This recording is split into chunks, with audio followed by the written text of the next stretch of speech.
Ok, aujourd'hui parlons du mot own. Il a plusieurs sens mais ils tournent tous autour du même principe. Posséder quelque chose. Vous aurez tout d'abord le verbe to own, et comme je viens de le dire, sans surprise, c'est le verbe posséder. Avoir quelque chose en votre possession. What was that story you told me about Zardu Hasselfrau? Who? He owned a magic boat? David Hasselhoff? Right. I own an island off the coast of Costa Rica. Ensuite, own sera un adjectif, et on le traduira en français par propre, dans le sens quelque chose qui n'appartient qu'à vous, comme par exemple ma propre voiture ou mon propre corps. Et que ce soit en français ou en anglais, c'est un de ces adjectifs que vous trouverez toujours avant le nom. Same time, we put our own transponder in. Got it. Maldives Island. It's my own private getaway. Mais des fois, vous trouverez aussi own alors qu'il n'est pas suivi d'un nom, comme par exemple dans my own ou alors your own. Ici, ça serait traduit littéralement par mon propre ou alors ton propre. Et en fait, c'est simplement le mien ou le tien. My own, le mien. Your own, le tien. Mais vous savez peut-être qu'il existe déjà des mots en anglais pour ça, comme par exemple le mien, ça se dit mine, et le tien, ça se dit yours. En fait, my own, your own et les autres seront plus utilisés pour bien faire la différence entre le tien et le mien.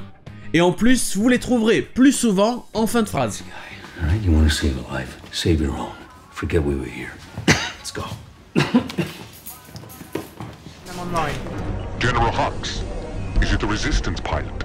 Yes, and he had help from one of our own. Et aussi, vous trouverez les expressions on my own, ou alors on your own, ou encore on their own. Et ça veut dire tout seul. Prenez par exemple on my own, on pourrait le traduire littéralement par ma propre personne. On my own, c'est-à-dire tout seul. Donc par exemple on your own, ça serait par ta propre personne, donc toujours tout seul, mais là vous faites référence à la personne à qui vous parlez. I know how hard this is to have to figure this stuff out on your own. And bury my sword deep in Asgard. Hang on. Give it a second. I swear, I'm not even moving, it's just doing this on its own. I'm really sorry. Et vous trouverez aussi un autre sens pour le verbe to own, ainsi que pour le verbe à particules to own up. Ils veulent dire admettre ou reconnaître quelque chose. Et ici, ça va à peu près dire que vous avez fait une erreur, mais que vous admettez que c'est la vôtre, que vous en êtes propriétaire. Vous assumez cette erreur. To own ou alors to own up. Katie, do you have anything you want to own up to? Yes. No. You never made up a rumor about anybody? No. Et enfin, vous connaissez peut-être le verbe to own quand il est utilisé dans les jeux vidéo. Et là, ça veut dire méchamment battre quelqu'un. Quelqu'un qui se fait éclater dans un jeu multijoueur, on pourra dire que cette personne se fait owned.